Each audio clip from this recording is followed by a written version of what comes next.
فکر اقبال ہمارے ان اجتماعات کا ایک اہم موضوع ہوتا ہے۔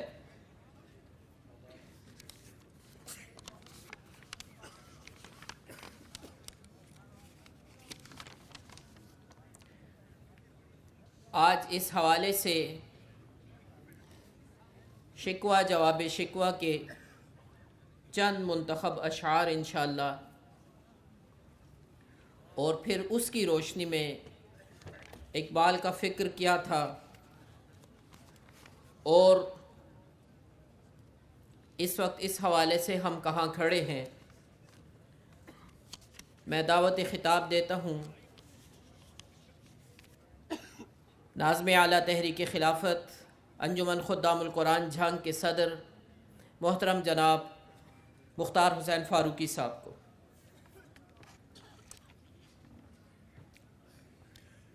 نحمدہ ونصلی علی رسولہ الکریم، اما بعد، قال تبارک و تعالی وذکرہم بایام اللہ، وقال تبارک و تعالی فإن الذکریٰ تنفع المؤمنین۔ صدق اللہ العظیم۔ وقال النبی صلی اللہ علیہ وسلم ان من البیان لسحرا وَإِنَّ مِنَ الشِّعْرِ لَحِکْمَةً، او کما قال صلی اللہ علیہ وسلم۔ صدر مجلس، امیر تنظیم اسلامی، قابل احترام رفقاء اور عزیز احباب، اس وقت کا موضوع ہے فکر اقبال، شکوہ جواب شکوہ کی روشنی میں۔ علامہ اقبال کے 3 اشعار بڑے مشہور ہیں جو ذرا سا بھی تنظیمی فکر سے ربط رکھتے ہیں۔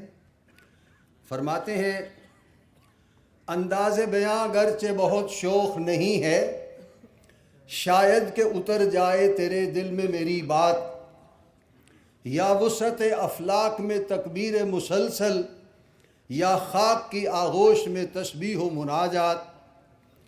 یہ مسلک مردان خود آگاہ خدا مست، وہ مذہب ملا و نباتات و جمادات۔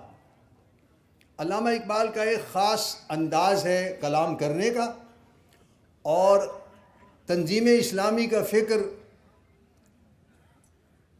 علامہ اقبال کے کلام سے بہت قرب رکھتا ہے۔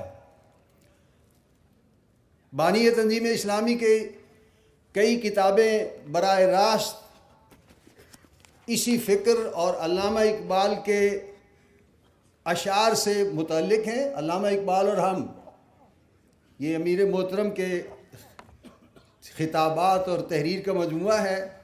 یہ ان کے اور کتاب ہے اسلام کے انقلابی فکر کی تجدید و تعمیل اور انحراف کی راہیں۔ یہ بھی علامہ اقبال ہی کے انقلابی فکر پر مشتمل کتاب ہے، اور امیر محترم نے اور بانی تنظیم نے جو حضرات علامہ اقبال کے فکر سے انحراف کر رہے ہیں ان کی تشخیص کی ہے، اور معین کیا ہے اس کتاب میں کہ علامہ اقبال کے انقلابی فکر کو لے کر چلنے والی واحد جماعت تنظیم اسلامی ہے۔ علامہ اقبال اور قائد اعظم نظریہ پاکستان، یہ بھی اسی موضوع پر کتاب ہے۔ یہ کتابیں یہ ظاہر کرتی ہیں کہ تنظیم اسلامی کے فکر کا علامہ اقبال کے کلام سے بہت گہرا تعلق ہے، لیکن یہ بات بھی ایک حقیقت ہے کہ جنہوں نے بانی تنظیم کے خطابات سنے ہیں یا اب بھی سنتے ہیں ویڈیو کے ذریعے، آڈیو کے ذریعے، ان کے ہاں کلام اقبال کثرت سے اور برمحل اشعار کے ذریعے سے سامعین کے ذہنوں میں ڈالا جاتا تھا، لیکن آج ہمارے ہاں فکر اقبال اور اشعار اقبال جو ہیں، کلام اقبال، اس کی اہمیت اور اس کا تذکرہ اتنا زیادہ نہیں ہے جتنا ہونا چاہیے۔ اس میں ہمارا ہی فائدہ ہے کہ اگر ہم کلام اقبال کو پڑھیں، اس کا مطالعہ کریں، ان کے اشعار کو اپنی زبان پر لائیں تو ابلاغ میں آسانی ہوگی۔ وہ چیز جو سامع پہلے سے مانتا ہو کسی آدمی کی عظمت، اسی کی دلیل سے اس کو اگر سمجھا دیا جائے تو آپ کی بات آسان ہو جاتی ہے، آپ کا مسئلہ آسان ہو جاتا ہے، لمبی بحث نہیں کرنی پڑتی کہ بھائی اتنا ہی کہنا ہے کہ علامہ اقبال نے بھی یہی کہا ہے جو میں کہہ رہا ہوں. تو کم از کم پاکستان کے رہنے والے مسلمان جو ذرا سے بھی باشعور ہیں اور تعلیم یافتہ ہیں وہ آپ کی بات کو فوراً قبول کر لیں گے. قرآن مجید میں جیسے مثال دی بھی جاتی ہے کہ حضرت لقمان کا ذکر ہے سورہ لقمان میں، اور منتخب نصاب میں وہ درس بھی ہے.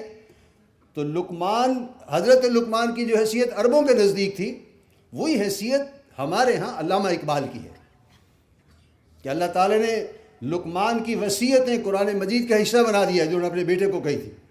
اتنی معقول باتیں ہیں اور فطرت کے قریب باتیں ہیں کہ اللہ نے ان کو نقل فرما دیا قرآن مجید میں ہو بہو. تو اسی طرح کلام اقبال بھی قرآن حکیم سے ہی ماخوذ ہے. خود علامہ اقبال نے کہا ہے کہ گر دلم آئینہ بے جوہر است، اللہ سے رسول اللہ کی وساطت سے دعا کی ہے، گر دلم آئینہ بے جوہر است ور بحرفم غیر قرآن مضمر است. اگر میرا دل اس میں کوئی صلاحیت نہیں ہے، کوئی جذبہ نہیں ہے، ایمان نہیں ہے، اور میرے کلام میں قرآن کے سوا کچھ پوشیدہ ہے، روز محشر خارو رسوا کن مرا. کون آدمی یہ بد دعا کر سکتا کہ قیامت کے دن مجھے رسوا کر دیا جائے؟ بے نصیب از بوس ہے پاکن مرا، مجھے محروم کر دیجئے، اسے اپنے قریب بھی نہ آنے دیجئے. یہ آدمی وہی کہہ سکتا ہے کہ جس کو ان کے کلام اپنے کلام پر، کہ میرا کلام واقعی قرآن مجید پر مشتمل ہے، اس پر اس کو یقین ہو، یقین کامل ہو. اب آتے ہیں موضوع کی طرف. دو نظمیں نام آپ نے سنا ہوگا، اور بہرحال آدھے سے زیادہ رفقا ایسے ہوں گے جنہوں نے کبھی نہ کبھی شکوہ جواب شکوہ بھی پڑھا ہوگا. جہاں تک شکوہ کا لفظ ہے، عربی کا لفظ ہے شکا یشکو، اس کے معنی ہوتا ہے شکایت کرنا، اور تقوی کے وزن پر اصل لفظ تو ہے شکوہ، لیکن غلط العام ہے، بہرحال شکوہ کہا جاتا ہے، اور اسی کو صحیح سمجھتے ہوئے ہم شکوہ کا لفظ استعمال کریں گے. انہوں نے ایک نظم لکھی تھی مسلمانوں کے حالات کی عکاسی کرتے ہوئے، جو انہوں نے لاہور میں ایک ہے انجمن حمایت اسلام، اس کے سالانہ جلسے ہوتے تھے. مسلمانوں کا ایک پلیٹ فارم تھا جس پر وہ اپنے خیالات کا اظہار کرتے تھے. اسلامیہ کالج لاہور ریلوے روڈ پر جو ہے وہ انہی کا ہے، اور بھی کئی ادارے اس کے تحت ابھی بھی چل رہے ہیں. اسی میں جولائی 1911 میں وہ نظم پڑھی تھی، اور مسلمانوں کو ایک جذبہ اور حوصلہ دیا تھا. اس میں کچھ اشعار ایسے تھے کہ جس میں اللہ سے شکوہ کیا گیا تھا، جس پر لوگوں نے تو عام تو محسوس نہیں کیا، لیکن علماء نے بہرحال محسوس کیا کہ یہ اللہ سے شکوہ جو ہے یہ ایک مسلمان کو زیب نہیں دیتا، اور اس کی کوئی تاریخ گویا کہ مسلمانوں کے یہاں ہے ہی نہیں. لہذا ایک سوالی نشان لگا دیا گیا کہ یہ اشعار غالباً 5 اشعار ہیں کہ یہ شعر تو اس میں نہیں ہونے چاہیے تھے، اور علامہ اقبال کو بہرحال تنقید کا نشانہ بنایا گیا. پھر انہوں نے ایک نظم 1912 میں لکھی ہے شمع و شائع، اس میں اسی پہلو کو آگے بڑھایا، اور پھر 1913 میں جواب شکوہ انہوں نے کہا. شکوہ میں اللہ سے شکایت کی گئی تھی کہ اے اللہ ہم مسلمان ہیں، اور محمد صلی اللہ علیہ وسلم نے جو دین پہنچایا تھا اس کے دنیا میں امین ہیں، لیکن ہمارے باپ دادا تو تھے چند صدیاں پہلے، صحابہ کرام تھے، اس کے بعد تابعین تھے، ان کو تو آپ نے بڑی عزت دی تھی، اور آج ہم مسلمان ہیں دنیا میں ذلیل ہیں. 1900 کے بعد جو 2 دہائیاں آئی ہیں، 3 دہائیاں جب یہ نظمیں لکھی گئیں، جو ماحول تھا کہ دنیا میں پہلی جنگ عظیم کے بعد تمام مسلمان اکثریت کے علاقے یورپی اقوام کے غلام تھے. کوئی علاقہ سوائے ترکی ایک چھوٹا سا ملک تھا، وہ برائے نام آزاد کہلاتا تھا، لیکن تھا وہاں بھی وہ کمال عطا ترک تھا، اور اس میں حکومت بالواسطہ انگریزوں کی تھی. تو شکوہ کیا ہے کہ اللہ ہمارے حالات کیا ہے. تو شکوے میں بہرحال کچھ الفاظ ایسے بھی آ گئے ہیں، اس کی میں خود تھوڑی سی تشریح تعویل کروں گا کہ وہ کیسے آ گئے. پھر جواب شکوہ میں انہوں نے قرآن و حدیث سے مسلمانوں کو بتایا ہے، گویا کہ اللہ کی طرف سے قرآن حدیث میں یہ جواب ہے. شاعر جو ہوتا ہے، جو شاعری کرتا ہے، شعر میں اور نثر میں فرق یہی ہے. نثر میں حالات و واقعات یوں کہ توں بیان کر دیے جاتے ہیں، یہ واقعہ ایسے ایسے۔ شاعر جو ہے وہ کوئی سچویشن ہوتی ہے، سیناریو ہوتا ہے، اس میں وہ تخیل سے کام لیتا ہے اور بہت ساری چیزیں جو ہے وہ اپنی طرف سے تخیل میں ڈال کر ایک مربوط جو ہے وہ وقوع بنا دیتا ہے اور اپنی طرف سے وہ ساری کمی بیشی جو ہے وہ اپنے تخیل کے ذریعے پورے کر کے اپنے سامعین کو سنا دیتا ہے۔ شاعری اسی لیے مؤثر ہو جاتی ہے۔ شاعر کا اگر تصور صحیح ہے، اسلام کے مطابق ہے، توحید کو مانتا ہے، اللہ کو مانتا ہے، خالق و مخلوق کا فرق سمجھتا ہے، تو وہ شاعری اسلام کے مطابق ہوگی، وہ شاعری توحید کی گویا کہ وہ پرچار کرے گی۔ اور اگر خالق و مخلوق کا فرق نہیں رکھتا اور جو ہے وہ بندے اور اللہ کو جو ہے وہ اللہ کا صحیح تصور نہیں ہے، توحید نہیں ہے، تو وہ شاعری گمراہ کن شاعری ہو جاتی ہے۔ علامہ اقبال نے جواب شکوہ میں عین قرآن و حدیث کے مطابق وہ ساری باتیں کہی ہیں جو آج تنظیم اسلامی کا فکر ہے۔ ابھی جو باتیں آغاز سے اب تک ہوئی ہیں کہ قرآن مجید ایک زندہ کتاب ہے اور قرآن مجید کے کچھ حقوق ہیں اور قرآن مجید سے تمسک کرنا چاہیے، جواب شکوہ میں علامہ اقبال نے مسلمانوں کے سارے مسائل اور غلامی کی واحد وجہ یہ قرار دی کہ تم چاہتے ہو کہ تم سے صحابہ جیسے سلوک کیا جائے اور اتنی عزت دی جائے، وہ تم کس منہ سے کہتے ہو؟ وہ معزز تھے زمانے میں مسلمان ہو کر اور تم خار ہوئے تارے کے قرآن ہو کر۔ تم غلام ہو، اس کی کوئی وجہ ہے، اللہ نے ایسی غلامی نہیں دے دی تمہیں، تم قرآن کو چھوڑ بیٹھے ہو اسے، اور یہی ہمارا فکر ہے اور علاج بھی ہے کہ اس کو قرآن کو دوبارہ پکڑو، تمسک بالقرآن کرو اور اس سے آگے بڑھ جاؤ گے۔ تو ان کا فکر علامہ اقبال کا جو ان کی شاعری میں آیا ہے وہ تنظیم اسلامی کے فکر سے بہت مشابہت رکھتا ہے۔ چند باتیں تمہیدی ہیں، وہ کر کے پھر جیسے کہ کہا اعلان کیا گیا تھا، میں شکوہ جواب شکوہ کے چند جو بند ہیں وہ آپ کے سامنے پڑھوں گا اور مختصر تشریح کروں گا۔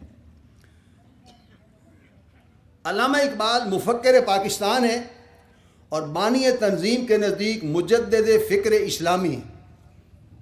پاکستان میں اسلام آنا ہے اور روایتی اور مذہبی تصور نہیں بلکہ انقلابی فکر آنا ہے، اور وہ اس دور میں پیش کرنے والے علامہ اقبال ہیں۔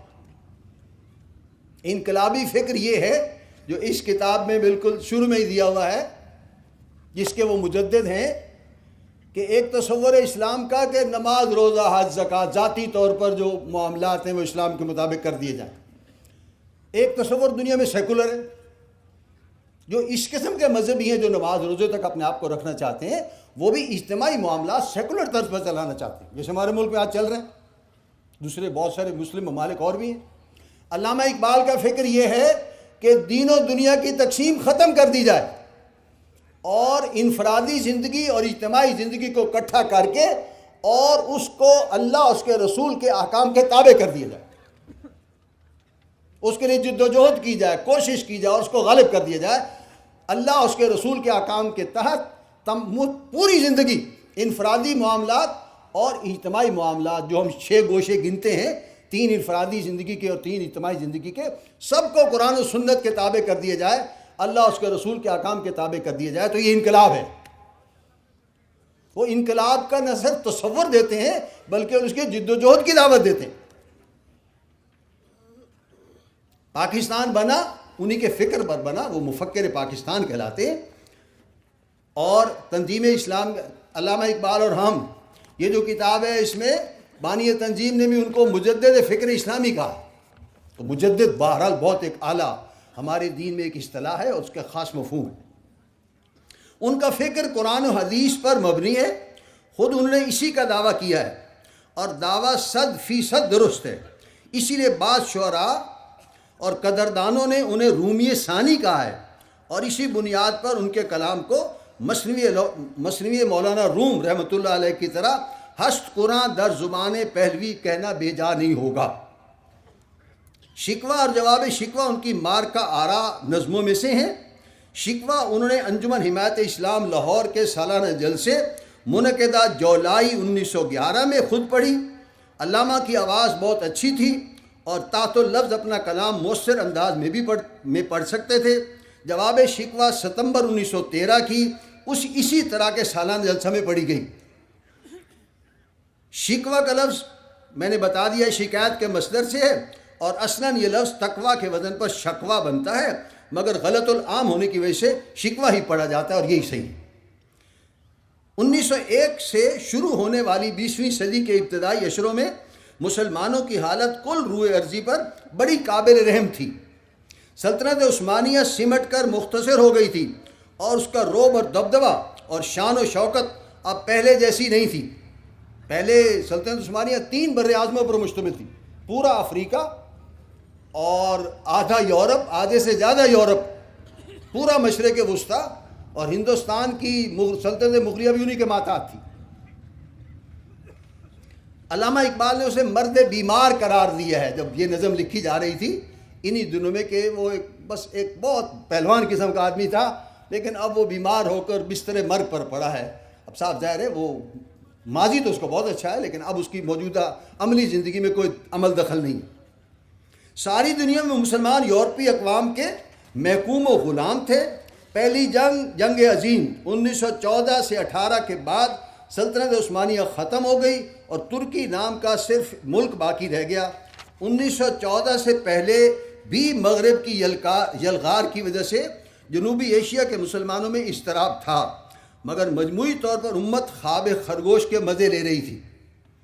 علامہ اقبال نے شکوہ 31 بند ہے میں مسلمانوں کو جگانے کی کوشش کی، انہوں نے مسلمانوں کو اپنی حیثیت اور دنیا میں مقام یاد دلایا ہے، اور اسلام کے کارناموں کے ذریعے بالواسطہ طور پر اپنے شاندار ماضی سے روشناس کرایا، اور شکایت کے انداز میں اللہ سے خطاب کا معنی اور مدعا یہ تھا کہ مسلمان اللہ سے اپنے لیے دنیا میں عزت اور اقتدار مانگیں، یعنی اپنے آپ کو کہ ہم مسلمان ہیں اور ہمارے اسلاف تھے، ان کو اللہ تو نے اقتدار دیا تھا، دنیا میں عزت دی تھی، حکومت دی تھی، تو ہمیں کیوں نہیں دے رہا؟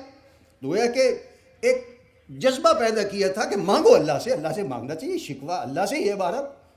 تو اس میں مسلمانوں نے وہ جذبہ پیدا ہوا، اور جوابی طور پر یہ آیا کہ تم کس منہ سے مانگ رہے، اپنا عمل تو دیکھو ذرا، اپنی شکل دیکھو، کپڑے دیکھو، رہن سہن دیکھو، کلچر دیکھو، اپنی مصروفیات دیکھو، تو پھر پتہ چلا کہ ہمیں تو بہت کچھ کرنا ہے۔ اگر ہم جو دعا مانگ رہے ہیں اس کا اپنے آپ کو اہل بنانا ہے تو پھر ہمیں بہت کچھ کرنا پڑے گا۔ یہ جواب شکوہ ہے۔ پھر جب شکوہ سے فارغ ہوئے تو احساس ندامت ہوا، یعنی اس وقت تو جذبہ تھا، لیکن جیسے ہی جتنے سوچا جس نے کہ ہم اللہ سے مانگ تو رہے ہیں، لیکن ہمیں تو قرآن پڑھنا نہیں آتا، ہمیں تو ناظرہ نہیں آتا، ہم تو قرآن میں حکم ادا نہیں کرتے، قرآن میں لکھا کیا ہمیں پتہ نہیں۔ تو پھر احساس ہوا کہ ہمیں کچھ کرنا ہوگا، تب وہ مقام حاصل ہو سکتا ہے جو صحابہ کرام کو حاصل تھا رضی اللہ عنہ۔ احساس ندامت ہوا کہ ہم حقیقتاً ہیں کون، اور تاریخ کے بہاؤ میں کھڑے کہاں ہیں، اور ہماری حیثیت کہاں ہے۔ علامہ اقبال نے 1912 میں شمع و شاعر ایک نظم کہی جو اتنی عام نہیں ہوئی، گویا کہ یہ بات مسلمانوں کے احساسات پر سوار ہوئی کہ ایک شاعر تو کیا بات کرتا ہے کہ خود کلامی کے انداز میں پوری قوم کو خواب غفلت اور اپنی بے وقتی کا اندازہ ہوا۔ اس احساس ضیاء کو علامہ اقبال نے غنیمت سمجھا، اور پھر جواب شکوہ میں مسلمانوں کے اصلاح احوال کے لیے اللہ کا جواب شکوہ گویا امت مسلمہ کے لیے قرآن و سنت کی روشنی میں فرض منصبی سامنے لایا گیا ہے۔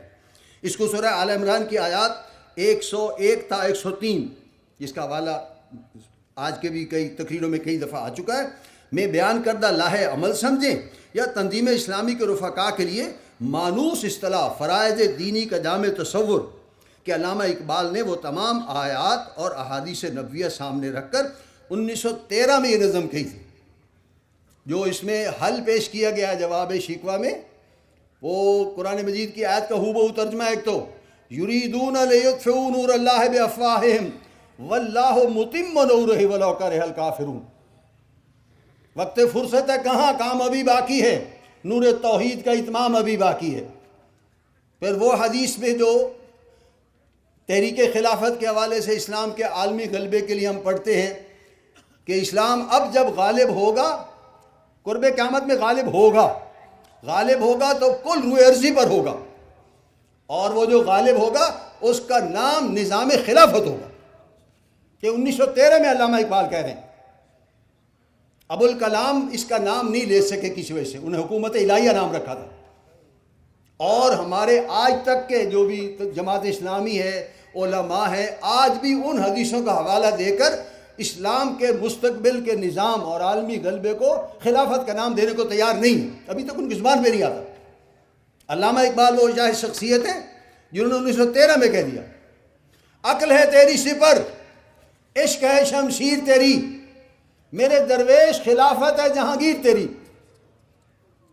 اور آخری شعر جو جواب شکوہ کا ہے پہلے سنا دوں کہ کی محمد سے وفا تو نے تو ہم تیرے ہیں، یہ جہاں چیز ہے کیا لوح و قلم تیرے. تم اٹھو اپنے جذبے سے تقدیر خود رقم کر دو کہ ایسے اسلام غالب ہونا ہوتا ہے. جیسے ڈاکٹر عبدالسمیع صاحب کہہ رہے تھے کہ ہمیں تو اپنا ایک مشن لے کے چلنا ہے، اور اگر مشن لے کے چلیں گے تو راستے خود بخود بنتے چل جائیں گے. اللہ کا مشن ہے کہ دنیا میں دین غالب ہو، ہم وہ کام لے کر نکلیں گے تو کوئی راستے میں رکاوٹ نہیں بن سکتا. اللہ کے کام میں کون رکاوٹ بنے گا؟ 1913 میں یہ نظم پڑھی. اس وقت تمام مسلمان برطانوی اقوام کے شکنجے میں آ گئے تھے، عالم اسباب میں غلامی کی زندگی گزار رہے تھے، جس سے جواب شکوہ، جس سے ایک گری ہوئی زخم خوردہ اور پیسی ہوئی قوم کے جذبات جاگ اٹھے. ترکی یہاں سے 3000 میل دور ہے، وہاں انگریز نے خلافت ختم کر دی، اور ہم غلام قوم تھے انگریزوں کے. غلام کی حیثیت کیا تھا؟ نوکر کی کیا حیثیت ہے مالک کے سامنے؟ ہم نے تحریک یہاں چلی، تحریک خلافت کے نام سے، اور ایسی زوردار تحریک چلی پورے جنوبی ایشیا میں، ہندوستان میں، کہ انگریز کی حکومت ڈول گئی. قریب تھا کہ چھٹی ہو جائے گی، جاؤ. غلام قوم نے اپنے آقا کے خلاف بغاوت کر دی. اور بغاوت کی کس وجہ سے کی تھی؟ وہ اخوت اسلامی تھی. ورنہ ترکوں سے ہمارا کیا رشتہ ہے؟ نہ ہمارا خاندان، نہ برادری، نہ زبان. ایک مسلمان ہے، وہ بھی مسلمان، ہم بھی مسلمان. اور زوردار تحریک چلا دی. یہ علامہ اقبال کے اسی جو ہے وہ شعر میں حکمت ہوتی ہے اور شعروں کے اثرات ہوتے ہیں، اس کی وجہ سے عام مسلمان میں جذبہ پیدا ہو گیا تھا. اسی شاعرانہ کلام نے سے قوم میں وہ بڑا جو جذبہ پیدا ہوا جو پہلے تحریک خلافت کی شکل میں سامنے آیا کہ برطانیہ کے 1917 کے بعد کے اقدامات سے جب خلافت عثمانیہ ختم کی گئی تو محکوم اور غلام قوم کے افراد نے 4000 میل دور صرف اخوت اسلامی کے رشتے کے بل بوتے پر ایسی شاندار اور مثالی تحریک چلا دی کہ انگریزی اقتدار ڈول گیا. علامہ اقبال نے اس ڈائنامزم، یہ جو حرکت، جذبہ، تحریکیت پیدا ہوئی قوم میں اور قوم کی بیداری پر 1923 میں طلوع اسلام نظم لکھ دی. جذبہ دیکھا کہ قوم میں ہے تو انہیں طلوع اسلام نظم لکھی ہے. گویا کہ قوم مری نہیں ہے، بارہ زندہ ہے، اس میں کچھ جان ہے اور یہ کام کر سکتی ہے. اسی میں وہ شعر ہے، مسلمانوں کو اللہ کی طرف سے ایسا اقتدار حاصل ہونے والا ہے، شیکوہ ترکمانی زین ہندی نطق عربی. اب دنیا میں اسلام دنیا میں غالب ہوگا تو ہندوستان کے مسلمان اس کے ہراول دستہ ہوں گے اور پورے عالم پر اس کا غلبہ ہوگا. اور ہاں، قرآن و حدیث کے مطابق وہ حکومت ہوگی. یہ 1923 کی اس نظم کا لب لباب ہے. اس کے لیے مسلمانوں کو ابھارا ہے، کئی طریقوں سے ابھارا ہے، سمجھانا ہے. اسی میں وہ شعر ہے کہ سبق پڑھ پھر صداقت کا، عدالت کا، شجاعت کا، لیا جائے گا تجھ سے کام دنیا کی امامت کا. یہ اسی طلوع اسلام نظم میں. اور احادیث نبویہ کی روشنی میں غلامی کے دور کے اختتام پر دوبارہ دنیا میں خلافت عرضی کے احیاء اور عالمی غلبہ اسلام کا نقشہ بھی کھینچ دیا. دور غلامی میں جب انگریز بھی نہیں سوچ سکتا تھا کہ ہماری حکومت کہیں ختم ہوگی.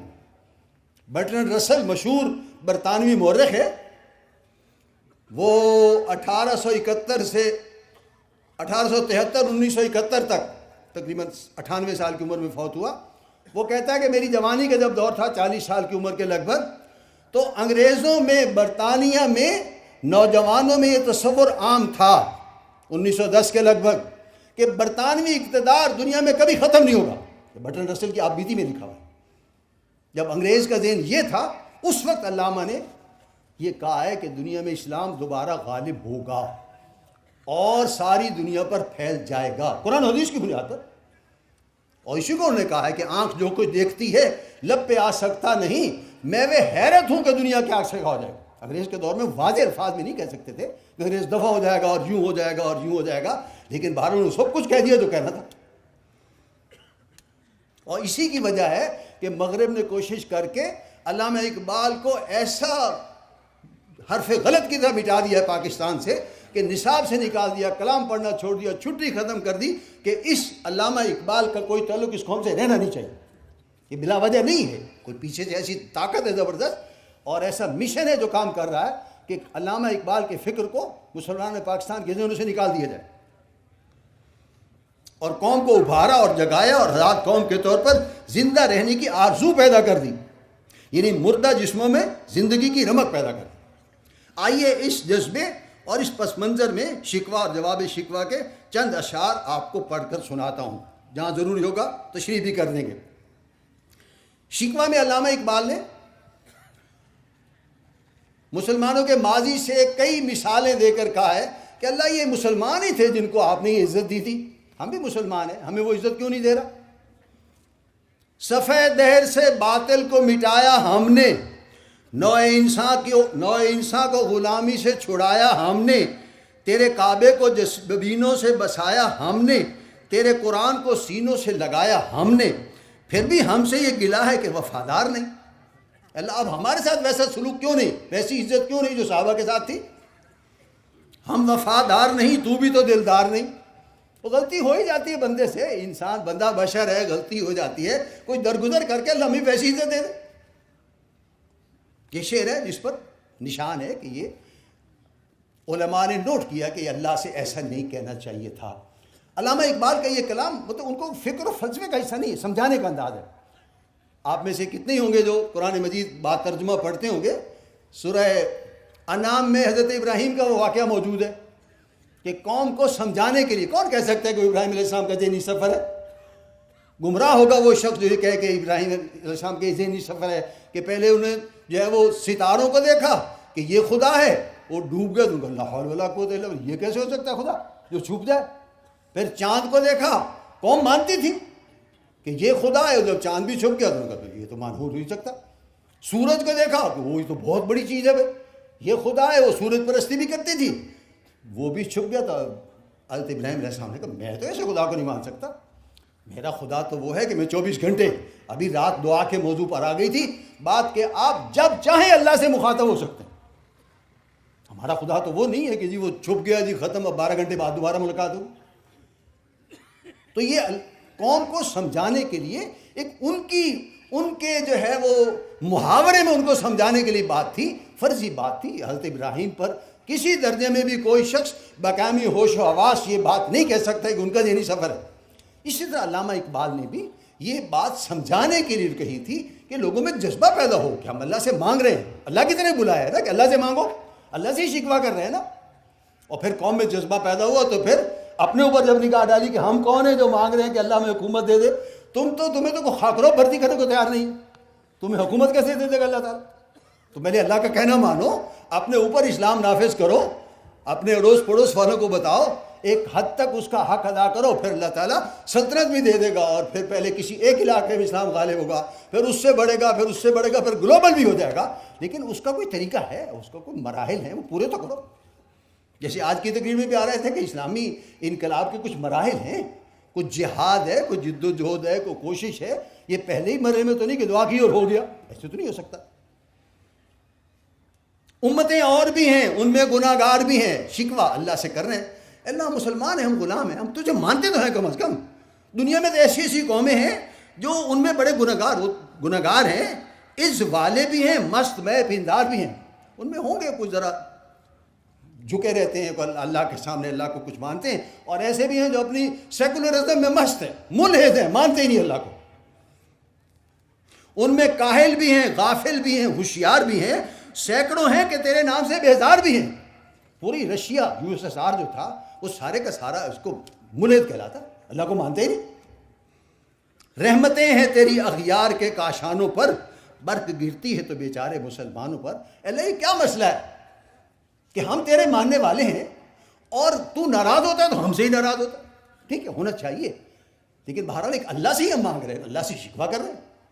ابھی توبہ کے موضوع پر وہ حدیث آ گئی تھی کہ جب بندہ کسی جذبات کی کیفیت میں ہوتا ہے تو وہ اونٹ والے نے کہا تھا کہ اے اللہ میں تیرا رب ہوں اور تو میرا بندہ ہے، نکل گیا تھا نا زبان سے، اور درگزر فرمایا رسول اللہ، تو شکوے میں ہو جاتا وہ بات۔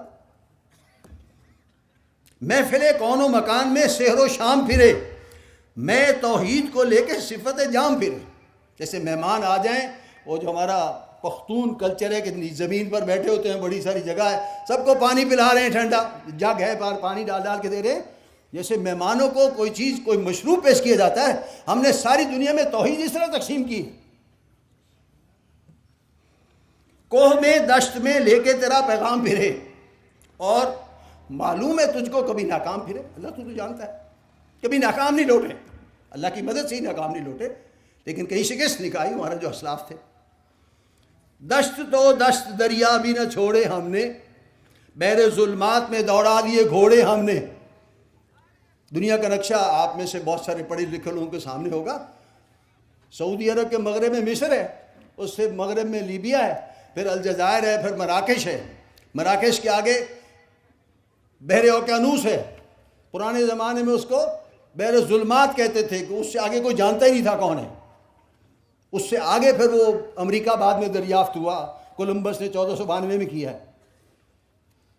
حضرت امیر معاویہ کے دور میں مسلمان افواج وہاں تک گئی تھیں، اور ایک صحابی نے مراکش جب فتح ہوا تو مراکش کے مغربی ساحل پر جو بحر اوقیانوس کا ساحل ہے، اپنا گھوڑا سمندر میں ڈال دیا تھا، اور کہا یہ تھا کہ اللہ تیری زمین ختم ہو گئی، ہمارا جذبہ ختم نہیں ہوا، اور زمین ہوتی ہے ہم اور فتح کرتے۔ اللہ میں نے اسی کا حوالہ کیا ہے، ہم نے تو سمندر میں گھوڑے ڈال دیے۔ بنی اغیار کی اب چاہنے والی دنیا، اس میں انہوں نے آخری جو بند ہے کچھ، اس میں مسلمانوں کی زوال اور پستی اور جو دین سے دوری ہے اس کا تذکرہ کیا ہے۔ اللہ ٹھیک ہے نماز نہیں، روزہ نہیں، لیکن ہماری حالت غلامی بہت خراب ہے، اور اب دنیا میں ہماری کوئی عزت نہیں ہے۔ بنی اغیار کی اب چاہنے والی دنیا، رہ گئی اپنے لیے ایک خیالی دنیا، کہ بعد نماز پڑھ لو، تہجد پڑھ لو، مرو گے تو کبھی اگر کامیاب ہو گئے، جیسے ہم کہتے ہیں کامیاب ہونا ہی نہیں ہے نماز روزے سے، تو بس جنت کا تصور ہے جو ہمارے لیے۔ ہم تو رخصت ہوئے، اوروں نے سنبھالی دنیا، اے اللہ مسلمان کوئی ملک آزاد نہیں ہے۔ اس وقت یہی تھا، کہاں سے توحید آ جائے گی؟ مسلمان نہیں رہیں گے تو توحید کہاں سے آ جائے گی؟ پھر نہ کہنا ہوئی توحید سے۔ ہمارے یہاں طرز گفتگو ہوتا ہے کہ میں مسلمان تو ہوں بس نماز نہیں پڑھتا، مسلمان تو ہوں جوا بھی کبھی کبھی پڑھ لیتا ہوں، دوستوں کی محفل ہو تو فلم بھی دیکھ لیتا ہوں، اور جو ہے وہ کبھی شراب بھی چل جاتی ہے کہ میں مسلمان ہوں۔ تو اسی طرح کا انداز علامہ نے اختیار کیا، لیکن اصل یہ تھا کہ لوگوں کو احساس ہو کہ ہم آج جہاں کھڑے ہیں گندے پانی میں گرے پڑے ہیں، گٹر میں گر گئے، لیکن گٹر میں گرنے سے کوئی سونے کا ٹکڑا جو ہے وہ مٹی کا نہیں بن جاتا، اس کو نکالو، اس کو پاک صاف کرو، وہ تو سونا ہی ہے، ہیرا ہی ہے۔ تو مسلمان بے عمل ہے تو کوئی بات نہیں ہے، اس کو جگانا ہوگا، کوئی کام کرنا ہوگا۔ مسلمانوں کی جو مسلمان جاگ رہے ہیں ان کی ذمہ داری ہے نا کوئی کہ اپنے مسلمان بھائی کو جگاؤ۔ وَلْتَكُن مِّنكُمْ أُمَّةٌ يَدْعُونَ إِلَى الْخَيْرِ کا کیا معنی ہے کہ جو ابھی تک جاگے نہیں ان کو جگاؤ، جو جاگ گئے ہیں ان کی کوئی ذمہ داری ہے۔ یہ نہیں کہ جو جاگ جائے میں ہی جنت میں چلے جاؤں سیدھا اکیلا، پورے ڈبے میں اکیلا بیٹھ کے چلے جاؤں، کوئی میرے ساتھ شریک نہ ہو، نہیں، دوسروں کو جگاؤ۔ مسلمانوں کو ساتھ لے کے چلنا ہوگا، ان میں کام کرنا ہوگا، اصلاح احوال کا کام کرنا ہوگا، احیاء اسلام کا کام کرنا ہوگا۔ وہ حدیث حضرت مرسل حدیث جو ہے کہ من جاء الموت وهو يطلب العلم ليحيي به الاسلام فبينه وبين النبيين درجة واحدة في الجنة، یہ کس لیے کام کرو؟ اصل تو احساس تھا کہ ہر مسلمان میں ایک جذبہ پیدا ہو اور اٹھ کے کھڑا ہو جائے کہ ہم تو صحابہ کے ماننے والے ہیں، آج غلطی ہو گئی چلو ہم توبہ کرتے آگے بڑھتے، اور توبہ کے فضائل آپ نے پڑھ ہی لی ہے۔ التائب من الذنب کمن لا ذنب له، گناہ سے سچی توبہ کرنے والا آدمی ایسے ہوتا ہے جس سے اس نے کبھی گناہ کیا ہی نہیں۔ آپ احساس تو دلاؤ لوگوں کو، ہم کتنے لوگوں کے پاس پہنچتے ہیں توبہ کرانے کے لیے اور توجہ دلانے کے لیے اور حدیث سنانے کے لیے۔ جواب شکوہ کے اشعار، اب یعنی اللہ نے قرآن و حدیث کی طرف جواب ہے، صاحب سے کوئی علامہ اللہ سے کوئی باتیں نہیں کر رہے تھے، شاعر ایک تخیل بناتا ہے کہ بھئی یوں میں نے شکوہ کیا ہے اور وہ آسمان پہ چلا گیا اور اللہ نے سنا۔ حدیث میں ہے بہرحال جس سے وہ دلیل نکلی ہے کہ اللہ تعالیٰ مظلوم کافر بھی مظلوم ہو نا، اس کی دعا عرش کو ہلا دیتی ہے. تو مسلمان اگر کوئی پریشان حالی میں دعا کرے گا تو نہیں جائے گی، جائے گی. تو شکوہ تھا بے باک میرا، وہ آسمان چیر گیا میرا، اللہ تک پہنچ گئی بات. پھر جواب ہے اس قدر شوخ کہ اللہ سے بھی برہم ہے. تھا جو مسجود ملائک یہ وہی آدم ہے، عالم کیف ہے دانائے رموز کم ہے، ہاں مگر عز کے اسرار سے نامحرم ہے. ناز طاقت گفتار پہ انسانوں کو بات کرنے کا سلیقہ نہیں، نادانوں کو فرشتوں کی زبان سے کہلوایا کہ یہ وہی آدم کی آواز لگتی ہے، فریکوینسی وہی لگتی ہے جو آدم جنت میں رکھا گیا تھا اور شیطان کے ہتھے چڑھ کے اس نے وہ درخت کا پھل کھا لیا تھا اور پھر نکال دیا گیا تھا. یہ اسی طرح کی کوئی آواز ہے جو اس کی آواز تھی اور اس کا لہجہ تھا. فرشتوں نے یہ تبصرہ کیا کہ پھر اللہ سے بات نہیں کر سکتا، عاجزی سے بات کرنی چاہیے، غلطی ہوگی. ہم اب جواب شکوہ میں یہ اللہ کی طرف سے یہ ہے، ہم تو مائل با کرم ہے، کوئی سائل ہی نہیں. ہم تو تمہیں ساری دنیا کی خلافت دینے کو تیار ہیں، اٹھو کرو، اہل تو ثابت ہو اور کھڑے تو ہو جاؤ کم از کم. مقابلے کے لیے تم سامنے میدان 313 صحیح سامنے تو آؤ، ہم دینے کو تیار ہیں، تمہیں فتح دے دیں گے. لیکن 313 نہتے 1000 کے مقابلے میں کھڑے ہونا، اس کے لیے بھی جذبہ چاہیے. وہ بدر کی جو رات تھی، وہ جو 313 نہتے تھے انہیں سامنے 1000 نظر آ رہے تھے اور وہ مسلح تھے. ادھر جشن منایا جا رہا تھا، ناچ گانا ہو رہا تھا، کنسرٹس ہو رہے تھے کہ کل فتح ہوگی. وہ ناچنے گانے والی عورتیں ساتھ لائے تھے، جشن بھی منائیں گے فتح کے بعد. اور ادھر 313 تھے، کل 8 تلواریں 313 میں سے، 70 نیزے، باقی کے ہاتھوں میں بخاری شریف میں روایت ہے کہ ڈنڈے تھے. اگر وہ 313 ہمارے جیسے ہوتے اور رات درمیان میں تھی کہ جی مجھے تو ذرا باہر میں بچے یاد آ رہے ہیں، وہ شوٹ لگاتا مدینے، دوسرا بھی تیسرا بھی، صبح ایک بندہ نہ ہوتا ہمارے جیسا ہوتا، کل مرنا ہے 1000 کے سامنے، جان بچاؤ. لیکن ایک بندہ نہیں بھاگا. یہ جذبہ ان کا، موت نظر آ رہی تھی سیدھی، تو اللہ نے فتح دی. تو کہا گیا کہ ہم تو مائل بکرم ہیں، کوئی سائل ہی نہیں، کوئی توبہ کرنے کو تیار نہیں. ہم تو وہ تمہارے گناہوں کا صفائی باندھنے کو تیار ہیں. التائب من الذنب کمن لا ذنب لہ، آؤ چلو توبہ کرو. توبہ کون کرتا ہے؟ راہ دکھلائیں کسے، کوئی راہ روے منزل ہی نہیں، کوئی چلنا ہی نہیں چاہتا ادھر. تربیت عام تو ہے، جوہر قابل ہی نہیں. وہ ایسے ٹیلنٹڈ لوگ آئیں، آگے بڑھیں، اور یہ اللہ تعالیٰ جو ہے وہ ان کے سروں پر خلافت کا تاج رکھ دے گا. لیکن ایسے لوگ آئیں تو صحیح نا. آپ کا ماحول ہے، آپ سب جانتے ہیں پاکستان میں دینی تعلیم کون حاصل کرتا ہے بتائیں؟ بچے میٹرک کرتے ہیں، انٹر میں جاتے ہیں، ایف ایس سی کرتے ہیں، ڈاکٹر بننا ہے، انجینئر بننا ہے اور لا کرنا ہے، آج ایم بی اے کر رہے ہیں. دینی تعلیم کون حاصل کرتا ہے؟ جو خود شوق سے بچے کو دینی تعلیم دلائی جائے کہ یہ دین پڑھے گا اور دین کی خدمت کرے گا.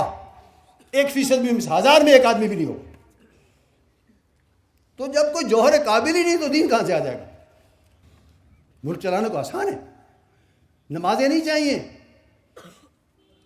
وہ بہت سارے جو برے لوگ ہیں ان کو کنٹرول کرنا ہوگا، پولیس کو کنٹرول کرنا ہوگا، اور ایکسائز کو کنٹرول کرنا ہوگا، اور پٹوار خانہ اور جناب ہیلتھ ڈپارٹمنٹ اور تعلیم ڈپارٹمنٹ سب کو، کہ آج کے بعد غلطی نہیں ہوگی. کہ کون کرے گا؟ ایسے جرت والے لوگ چاہیے. یہ جب پیدا ہو جائیں گے، پاکستان میں 100 ضلع ہیں اور 50 آدمی آپ پیدا کر دیں، اگر سین میں سوچ لیں کہ ہر ضلع میں صرف 50 آدمی ایسے کھڑے ہو جائیں کہ پولیس، ایک آدمی کہے جی پولیس میرے ذمہ، کل سے کوئی کرپشن ہو جائے اس کو پتہ ہونا چاہیے کہ پولیس میں کرپشن کیسی ہوتی ہے اور کہاں کہاں لوپ ہولز ہیں. کچہری میرے ذمہ، کوئی کام غلط ہو جائے تو مجھے پکڑ لیں، گولی مار دیں. ہیلتھ ڈپارٹمنٹ میرے ذمہ، تعلیم میرے ذمہ، کوئی ایک سند جیلی جاری ہو جائے تو مجھے گولی مار دیں. کون کہے گا؟ بتاؤ. لوگوں کو تو پتہ ہی نہیں ہے کیا ہو رہا ہے. انقلاب کیسے آ جائے گا؟ آج اگر اللہ تعالیٰ حکومت دے دے تو اسلامی انقلاب کو بھی بدنام کرنے والی بات ہوگی. لوگ دیکھیں گے کہ جی وہ کچھ بھی نہیں کہہ رہے، آئندہ نام لینا مشکل ہو جائے گا. تو جذبہ چاہیے، آؤ کرو. ٹیلنٹڈ لوگ چاہیے، سمجھدار لوگ چاہیے. اور وہ سمجھدار لوگ بھی آ کر دین کو چلا سکتے، باصلاحیت لوگ چاہیے۔ ابو بکر باصلاحیت تھے، اور حضرت عمر باصلاحیت تھے، وہ سارے جو ہمارے عشرہ مبشرہ کے لوگ ہیں وہ اس قوم مسلمانوں کا انٹیلیجنسیا ہے، برین ٹرسٹ ہے جس کو آج کی اصطلاح میں کہتے ہیں، انہوں نے چلایا، وہ صفت سالار بن کے دکھا دیا۔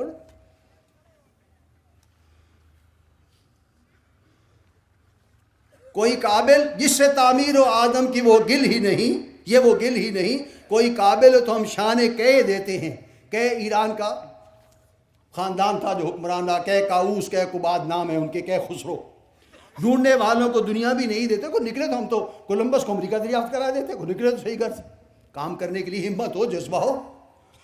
کس قدر تم پہ گراں، تم کہتے ہو حکومت دے دو، کس قدر تم پہ گراں صبح کی بیداری ہے، ہم سے کب پیار ہے، ہاں نیند تمہیں پیاری ہے۔ مدد انقلاب نبوی میں لکھا ہے کہ دوسرے تربیت ہونی چاہیے رفقا کی جو تنظیم میں شامل ہوں، اور اس کے لیے فرق کہا گیا ہے کہ رات تہجد کی نماز سب سے زیادہ ضروری ہے۔ علامہ کہہ رہے ہیں کہ رات کی بیداری تم پہ گراں ہے، تو کہاں سے جواب آ جائے گا؟ ان ناشئۃ اللیل ہی اشد وطئا واقع وکیلا، رات کا جاگنا آدمی کی سوچ صحیح کر دیتا ہے۔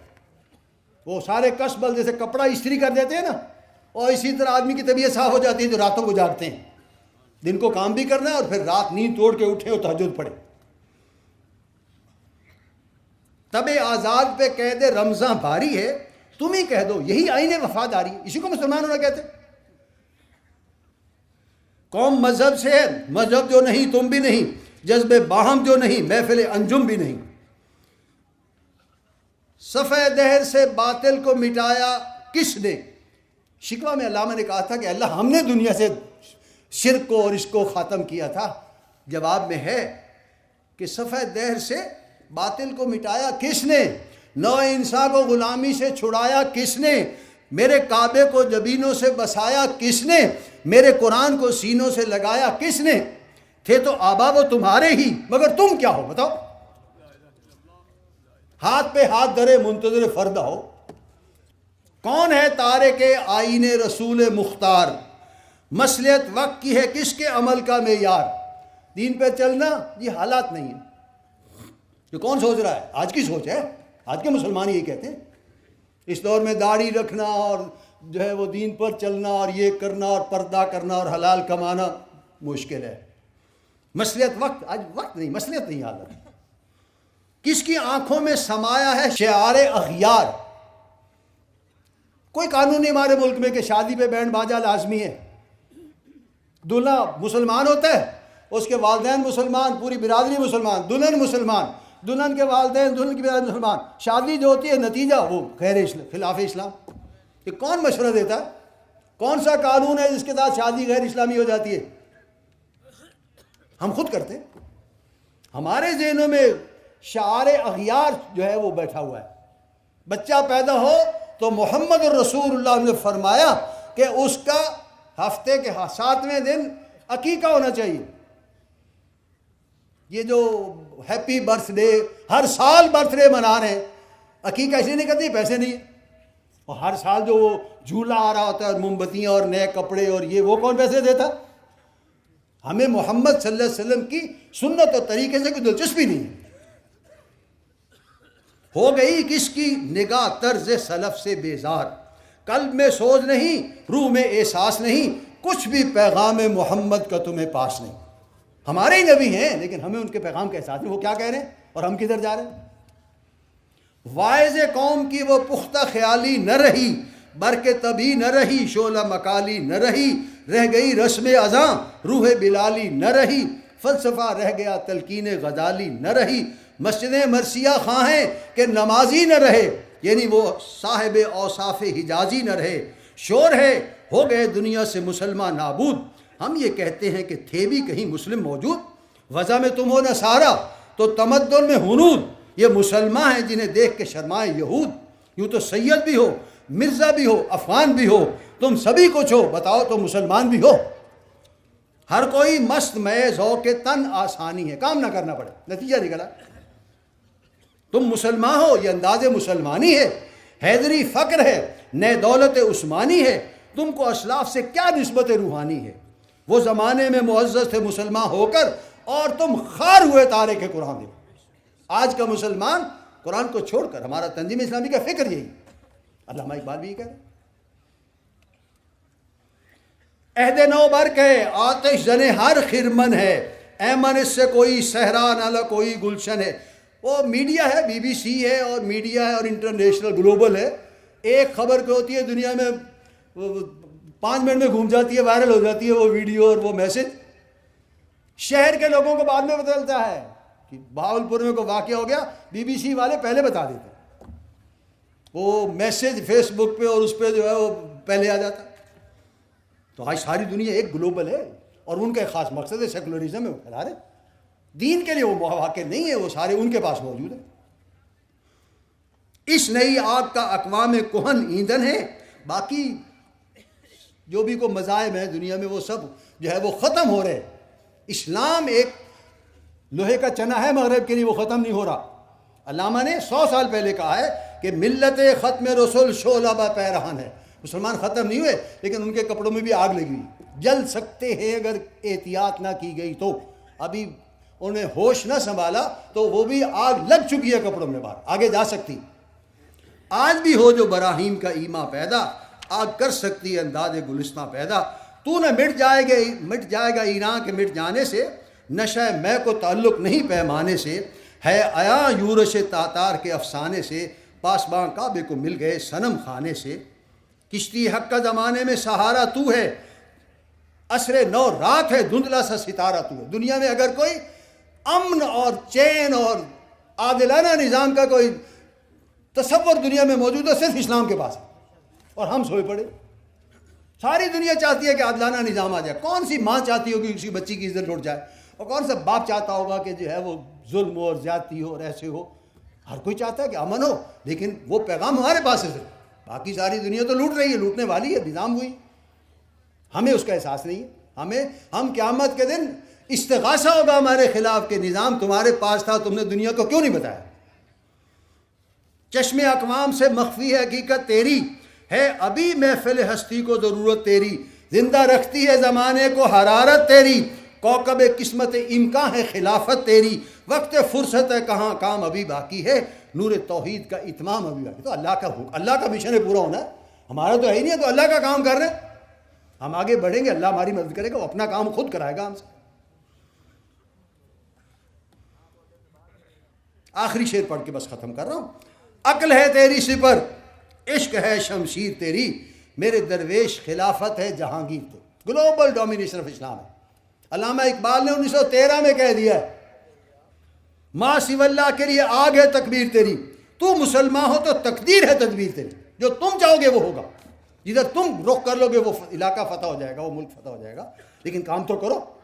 کہ محمد سے وفا تو نے تو ہم تیرے ہیں، یہ جہاں چیز ہے کیا لوح و قلم تیرے ہیں۔ ایک ہی شرط ہے کہ محمد سے وفاداری کا دم بھرنا چاہیے، اعلان کرنا چاہیے، گھر میں جا کے گھر والوں کو ملا کے ایک کوئی جو ہے وہ پارٹی کر لیں، مٹھائی منگائیں، سموسے منگائیں، پھل منگائیں، چائے بنائیں، سارے گھر والوں کو پوچھیں گے کیا ہو گیا ابو جان، کیا ہوا، خیر ہے؟ آپ کہیں جی اللہ اس کے رسول کی بڑی بے وفائی کر لی ہم نے، آج کے بعد ہم طے کر رہے ہیں کہ اللہ اس کے رسول سے بے وفائی نہیں کریں گے، بھوکے رہ لیں گے، عید پہ نئے کپڑے نہیں بنائیں گے اور مکان میں ڈیکوریشن نہیں کریں گے، لیکن اللہ اس کے رسول سے بے وفائی نہیں کریں گے، یہ طے کر لیں۔ اکیلا آدمی طے کرتا ہے نا تو گھر میں مخالفت ہوتی ہے، آدمی چل نہیں سکتا، پورے گھر والا یہ فیصلہ کر لے گا تو پھر وہ گھر بڑا سکون سے چلے گا۔ آپ ہفتہ باہر رہیں دین کے لیے، 15 دن باہر رہیں، کوئی مسئلہ نہیں ہوگا، اور یہ وفاداری کا اعلان ہوگا تو ایسے ہی لوگ چاہیے جو آگے بڑھ سکتے ہیں۔ کہ محمد سے وفا، یہ محمد صلی اللہ علیہ وسلم سے وفاداری کا اعلان، اور اللہ کو یقین ہو کہ یہ بندہ واقعی سچا کہہ رہا ہے۔ ہم اللہ سے وعدہ کرنے کو تیار نہیں ہیں، اللہ تعالیٰ ہمیں اس کی توفیق عطا فرمائے کہ اللہ ہم تیرے وفادار رہیں گے اور تیرے رسول صلی اللہ علیہ وسلم کے وفادار رہیں گے۔ اس میں اگر صدق کے دل سے ہم یہ کہہ سکیں اور یقین دلا سکیں، اللہ دلوں کا حال جاننے والا ہے، تو کوئی وجہ نہیں ہے کہ وہ اسلامی انقلاب دنیا میں بہت جلد آئے۔ اللہ تعالیٰ مجھے اور آپ کو اسی طرح کا جذبہ عطا فرمائے جو مفکر پاکستان علامہ اقبال ہم سے توقع کر رہے ہیں۔ والسلام۔ یہ شکوہ جواب شکوہ جو میں نے شامل کیا تھا ہمارے اس پروگرام کے اندر کلام اقبال سے، اصل میں اس کا خاص وجہ یہ بھی تھی کہ اس وقت بھی یہ کیفیت تھی اور آج بھی ہے کہ مسلمان یہ سوچتا تھا کہ ہم اللہ کو ماننے والے ہیں جو کل کائنات کا مالک ہے، ہم محبوب رب العالمین صلی اللہ علیہ وسلم کی امتی ہیں، لیکن دنیا میں ہر جگہ پٹائی مسلمانوں کی ہو رہی ہے۔ یہ اگر اس وقت کی بات ہے 1913 کی بات ہے یا 11 کی بات ہے، 11 میں یہ لکھا گیا ہے، اس وقت بھی وہی حال تھا اور آج بھی تقریباً وہی حال ہے۔ ایک عام انسان مسلمان کے دل میں یہ بات پیدا ہوتی ہے کہ اگر ہم رب العالمین جو کل کائنات کا مالک ہے، ہم اس کے نام لیوا ہیں، محمد رسول اللہ صلی اللہ علیہ وسلم کے نام لیوا ہیں، تو ہمارے اوپر یہ ظلم و ستم دنیا میں کیوں ہو رہا ہے؟ سب سے زیادہ پھلنا پھولنا تو مسلمان کو چاہیے، سب سے زیادہ عزت مسلمان کی ہونی چاہیے، سب سے زیادہ طاقتور مسلمان کو ہونی چاہیے، اس لیے کہ اس کے پاس اللہ کی مدد ہے۔ یہ ایک بہت بڑا سوال اس وقت بھی تھا اور آج کے نوجوانوں کے دلوں میں بھی ہے کہ مسلمانوں کے ساتھ یہ کیوں ہو رہا ہے؟ ہم تو اللہ کے ماننے والے ہیں، اللہ کے دشمن پھل پھول رہے ہیں، شاید اللہ بے بس ہو گیا۔ اصل میں یہ ہے جو آج کے نوجوان کے دل میں بھی سوال ہے۔ چنانچہ اس کا بہترین جواب علامہ نے دیا۔ سب سے پہلے تو مسلمانوں کے جذبات کی ترجمانی کی کہ ساری خدمات ہماری ہیں، ہم نے قربانیاں دی ہیں، ہمارے آباء و اجداد نے کیا کچھ نہیں کیا، دشت و دشت دریا بھی نہ چھوڑے ہم نے، بحر ظلمات میں دوڑا دیے گھوڑے ہم نے۔ اور آج کیا ہے؟ رحمتیں ہیں تیری اغیار کے کاشانوں پر، بر گرتی ہے تو بیچارے مسلمانوں پر۔ تیری رحمت کے سارے مظاہر تو لگتا ہے کہ یورپ اور امریکہ اور یہ سب ان کے لیے ہیں، اور جو ظلم کے پہاڑ ٹوٹتے ہیں اور جو پس رہی ہے قوم، وہ تو محمد عربی صلی اللہ علیہ وسلم کی قوم ہے۔ اس سے ایمان جو ہے وہ بھی متزلزل ہو رہا تھا کہ کوئی رب ہے بھی کہ نہیں، اور گویا کہ یہ جو سیکولرزم ہے اس کے لیے اس کو پروموٹ کرنے والی بات صورتحال ہے۔ جب تک کہ مسلمان کو صحیح گائیڈنس نہ دی جائے، تو علامہ نے یہ شکوے کا انداز بھی اختیار کیا اور بڑا تلخ انداز اختیار کیا تاکہ لوگ متوجہ ہوں۔ ایک شعر تو ابھی پڑھا ہی نہیں جس پہ سب سے زیادہ بے باکی ہے، جس پر علماء نے علامہ کے خلاف فتویٰ دیا تھا کہ یہ تو اسلام سے گیا، کہ کبھی ہم سے کبھی غیروں سے شناسائی ہے، بات کہنے کی نہیں تو بھی تو ہرجائی ہے۔ یہاں تک کہہ دیا اس لیے کہ مسلمان کے دل میں تو یہی تھا، عام نوجوان کے دل میں تو یہی بات ہے۔ اس جذبات کو الفاظ کا جامہ پہنا کر علامہ نے گویا کہ سب کے لیے سامنے کر دیا کہ یہ ہے اس وقت کی کیفیت، اور جواب ان کے ذہن میں تھا قرآن و سنت کا کامل، یوں کہنا چاہیے کہ جو اس کی کہ مصداقات ہیں اور قرآن و سنت کی تعلیمات وہ پوری کے پوری ان کو مستحضر تھیں، لیکن کچھ وقت لگا، اس لیے کہ جو شعر کی آمد ہوتی ہے اس کے لیے بھی ایک خاص ماحول ہوتا ہے۔ 1.5-2 سال کے بعد پھر جواب شکوہ آیا، جو قرآن و سنت کی تعلیمات کا نچوڑ ہے اور اس میں ساری رہنمائی موجود ہے۔ اور اگر میں آج آپ سے پوچھوں کہ آپ میں سے کتنے لوگوں نے شکوہ اور جواب شکوہ پڑھا ہوا ہے اس سے پہلے، شاید چند ہاتھ اٹھیں گے۔ پورا شکوہ جواب شکوہ، جزوی نہیں، زیادہ سے زیادہ ہوں گے تو 2-4-5% افراد ہوں گے اس وقت۔ یہ ہم اتنے دور ہیں اس سے، ضرورت اس بات کی تھی کہ اس کو ہماری نصاب کا حصہ بنایا جاتا تاکہ نوجوانوں کی صحیح ذہن سازی ہوتی، لیکن علامہ کے پیغام کو جو بھی کچھ تھا بھی اس کو بھی کھرچا جا رہا ہے نصاب سے۔ یہ ہو رہا ہے ظلم۔ اور دیکھیے جو بات آخری کہی ہے، گویا کہ 100% وہی منہج۔ آخری بات، آخری جو شعر ہے وہ نچوڑ ہے کہ محمد سے وفا تو نے تو ہم تیرے ہیں۔ اتنا جامع ہے، اتنا کمپریہنسو ہے۔ محمد رسول اللہ سے وفا کا کیا مطلب ہے؟ قرآن سے بھی وفا، اللہ سے بھی وفا۔ یہ دین کس کے ذریعے سے ملا ہے؟ دی ہم اوست، سب کا سب جو ہے وہ وہی ہے جو حضور صلی اللہ علیہ وسلم نے دیا ہے. قرآن بھی تو وہیں سے ملا ہے ہمیں. تو چنانچہ انہوں نے کوئی قرآن کا لفظ استعمال نہیں کیا, کچھ اور نہیں کیا, کہ محمد سے وفا. اس میں ساری چیزیں آ گئی, اللہ سے بھی, اللہ کے دین سے بھی, اور حضور صلی اللہ علیہ وسلم سے. یہ ہے وفاداری کا جو ہم کوشش کر رہے ہیں کہ ایک وفادار جماعت بنے اللہ کی. جو علامہ کے جو ہے وہ خوابوں کی تعبیر ہو, اور کیسے اس وقت انہوں نے کہا کہ میرے درویش خلافت ہے جہانگیر تیری, یعنی خلافت تیرا مقدر ہے, اور اب جو خلافت آئے گی وہ کل روح ارضی پر ہی ہوگی. یہ ہے وہ حقائق, اور بہت ہی قیمتی کلام ہے. لیکن یہ ہے کہ ہماری نوجوان نسل اور ہم خود بھی اس سے بہت حد تک محروم ہیں. تو علامہ کے زبان سے بھی وہی سارا پیغام جو ہم اس پلیٹ فارم سے مختلف عنوانات سے بیان کر رہے ہیں, اسی کا نچوڑ ہے جو اس جواب شکوہ میں موجود ہے.